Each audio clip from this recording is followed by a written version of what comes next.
Bonjour à tous. Donc, je vous retrouve aujourd'hui pour ma capsule physio et enceinte encore. Puis, comme promis, je vous parle aujourd'hui de l'activité physique durant la grossesse. Donc, en fait, là, ça fait 1 mois que j'ai eu la COVID, donc ça va évidemment beaucoup mieux. J'avoue que je reste quand même avec un essoufflement qui survient plus rapidement. Je me questionne toujours, est-ce que c'est la progression de la grossesse comme je suis rendue à 29 semaines aujourd'hui ou bien c'est peut-être une petite séquelle de la COVID, peut-être un mélange des deux. Mais bref, dans le fond, dès que j'ai pu, j'ai recommencé ma pratique d'activité physique que j'avais débuté avec le début de la grossesse. J'ai pris juste une petite pause le temps de la COVID, le temps de me rétablir.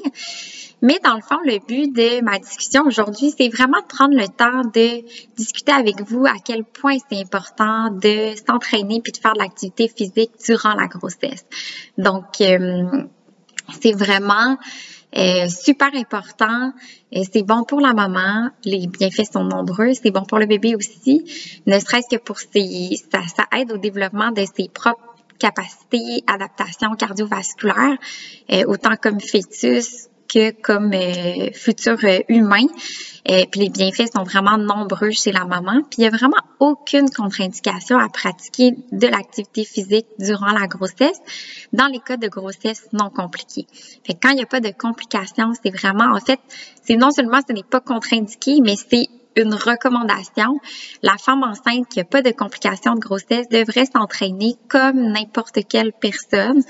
Donc, comme n'importe quel adulte, environ 150 minutes d'entraînement par semaine. Donc, minimum, c'est vraiment une recommandation minimale. Donc, 150 minutes par semaine.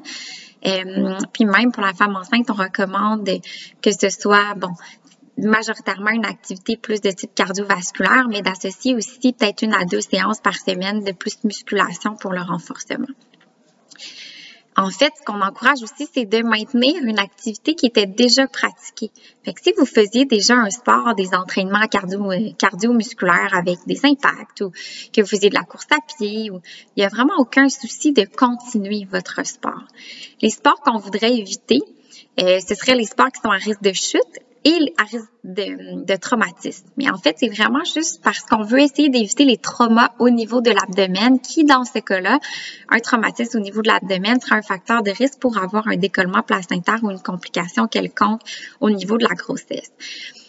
Fait que, autant que possible, on demeure active, on continue un sport qu'on pratiquait avant, mais on pourrait aussi, par exemple, commencer un nouveau sport si, par exemple, on voudrait, durant la grossesse, plus faire de la natation ou quoi que ce soit.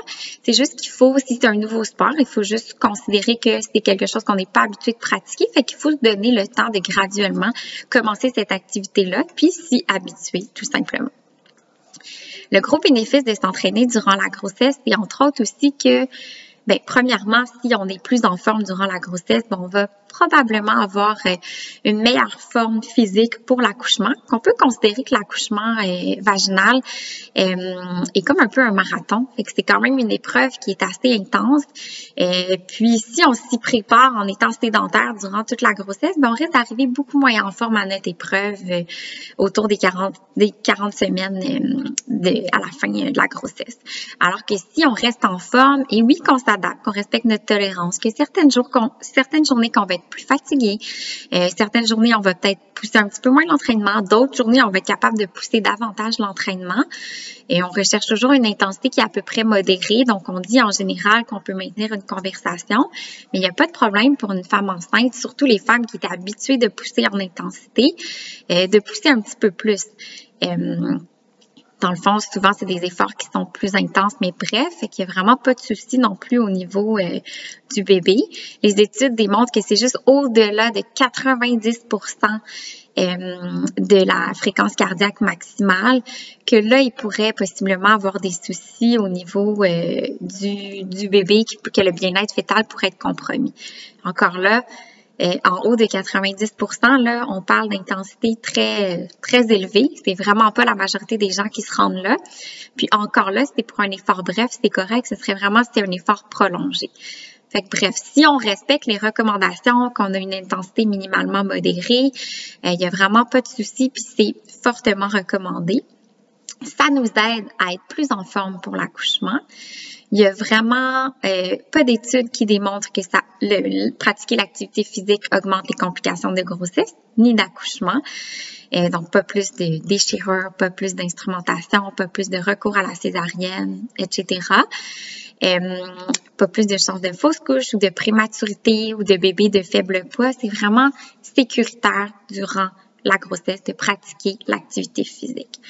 Puis, il y a un autre bénéfice, si vous avez été en forme ou durant la grossesse, c'est sûr que ça dépend comment l'accouchement s'est passé, mais les chances sont quand même que le retour à l'activité après l'accouchement va être un petit peu plus rapide que si vous avez été sédentaire durant votre grossesse. Fait que ça, c'est un autre facteur aussi parce que souvent les mamans, après qu'ils ont accouché, elles veulent recommencer leurs activités, retrouver le corps d'avant, ce qui est normal, retrouver la forme d'avant.